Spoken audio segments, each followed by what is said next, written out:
الحمد للہ رب العالمین والصلاة والسلام علی رسول الکریم اما بعد فاعوذ باللہ من الشیطان الرجیم بسم اللہ الرحمن الرحیم۔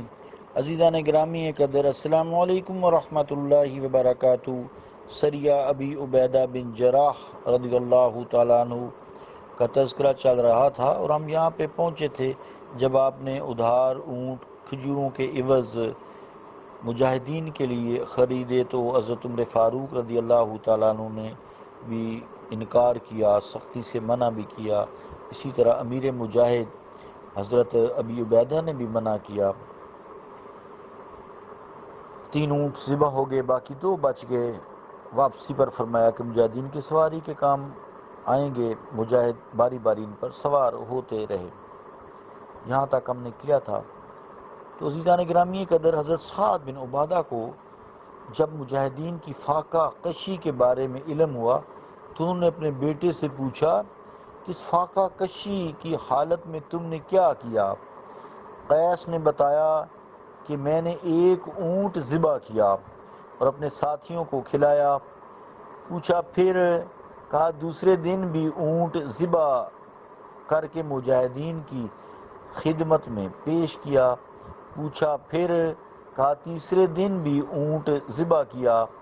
کہا پھر مجھے ایسا کرنے سے منع کر دیا گیا۔ پوچھا کس نے منع کیا؟ کہا امیر لشکر نے۔ پوچھا کیوں؟ کہا کہ انہوں نے خیال کیا تو نادار ہے، جو مال ہے وہ تیرے باپ کا ہے۔ یہ سن کر حضرت سعد بولے کہ میں نے کھجوروں کے 4 باغ تمہیں دے دیے، ان میں سے جو گھٹیا باغ ہے اس سے 50 وسق کھجوریں تمہیں حاصل ہوں گی۔ حضرت سعد رضی اللہ تعالیٰ عنہ یہ 4 باغ لکھ کر اپنے بیٹے قیس کو دے دیے، سبحان اللہ۔ اور حضرت ابو عبیدہ اور دیگر صحابہ نے بطور گواہ دستخط کیے۔ حضرت جابر رضی اللہ تعالیٰ عنہ فرماتے ہیں کہ وہاں سے ہم ساحل سمندر پر آئے۔ سمندر کی لہروں نے ایک بہت بڑی مچھلی ساحل پر اچھال دی۔ اس مچھلی کو عنبر کہتے ہیں۔ یہ 60 گز لمبی ہوتی ہے، 60 گز لمبی ہوتی ہے۔ ہم نے آج تک اتنی بڑی مچھلی نہیں دیکھی تھی۔ دور سے یہ بڑے ٹیلے کی مانند نظر آتی تھی۔ ہم اسے اٹھا کر لے آئے اور جتنا عرصہ 15 یا 18 دن یا پورا مہینہ ہم وہاں رہے، اس مچھلی کا گوشت بھون بھون کر کھاتے رہے۔ ہماری تعداد 300 تھی۔ اس کا گوشت کھانے سے ہماری صحت پر بڑا اچھا اثر پڑا۔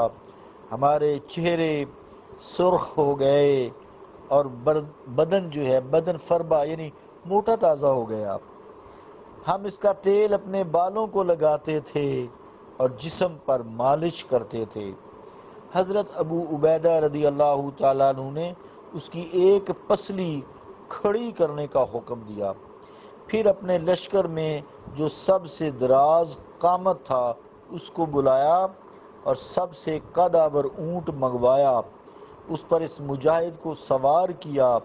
وہ اس پسلی کے نیچے سے گزرا، سبحان اللہ۔ کتنی بڑی پسلی تھی! یہ جو کانٹے بڑے بڑے ہوتے ہیں نا مچھلی کے، وہ پسلی نما جو ہے پل کی شکل اختیار کر دیتے ہیں گلائی میں نا۔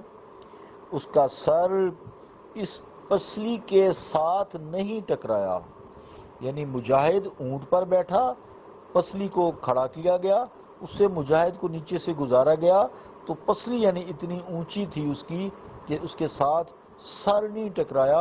اور پسلیاں اندر ہوتی ہیں اور اندازہ لگائیں گوشت چربی جو باہر کتنی زیادہ ہوگی، پھر اس کی اونچائی کتنی ہوگی۔ یہاں سے آپ اندازہ لگا لیں کتنی بڑی مچھلی اللہ تعالیٰ نے 300 مجاہدین کے لیے بھیج دی۔ فرماتے ہیں ہم نے اس کے گوشت کے ٹکڑے بطور زاد راہ اپنے ساتھ رکھ لیے۔ ابو حمزہ خولانی کہتے ہیں کہ ہر مجاہد نے اپنی خواہش کے مطابق گوشت رکھ لیا اور ٹینوں میں یہ کنستر جسے کہتے ہیں، اس کی چربی ڈال لی اور ہمراہ لے آئے۔ حضرت جابر رضی اللہ تعالیٰ عنہ سے مروی ہے، فرماتے ہیں کہ جب ہم مدینہ طیبہ پہنچے اور بارگاہ رسالت میں حاضر ہوئے تو ہم نے اس مچھلی کا ذکر کیا۔ حضور کریم شفیع المذنبین وبالمؤمنین رؤوف الرحیم وما ارسلناک الا رحمتا للعالمین نے فرمایا رزق اخرجہ اللہ لکم۔ ترجمہ کیا ہے؟ یہ رزق تھا جو اللہ تعالیٰ نے سمندر سے نکال کر تمہیں دیا۔ پھر دریافت فرمایا اس کا کچھ گوشت تمہارے پاس ہے؟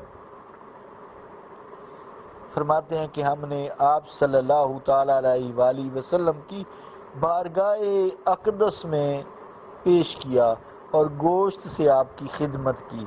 حضور کریم صلی اللہ تعالی علیہ وآلہ وسلم نے تناول فرمایا۔ سبحان اللہ، کیا منظر ہوگا، بس ایک تصور کر کے دیکھ۔ رحمت عالم صلی اللہ تعالی علیہ وآلہ وسلم کو جب کیس کے ایثار و سخاوت کا واقعہ عرض کیا گیا تو فرمایا ان الجود لمن شیمت آل ذالک البیت۔ ترجمہ کیا ہے؟ سخاوت تو اس خاندان کے افراد کی فطرت ہے۔ عزیزان گرامی، ایک قدر انشاءاللہ تعالی کل اس سریہ کے بھیجنے کی وجہ سے بیان کریں گے۔ اللہ رب العالمین ہمیں محبت رسول عطا فرمائے، محبت مجاہدین اہل بیت صحابہ کی عطا فرمائے۔ اللہم صلی علی محمد وعلی آل محمد مبارک وسلم۔ ربنا آتینا فی الدنیا حسنۃ وفی الآخرۃ حسنۃ وقنا عذاب النار وادخلنا الجنۃ مع الابرار یا عزیز یا غفار یا رب العالمین۔ صلی اللہ تعالی علی رسول خیر خلقہ محمد وعلی آلہ واصحابہ اجمعین برحمتک یا ارحم الراحمین۔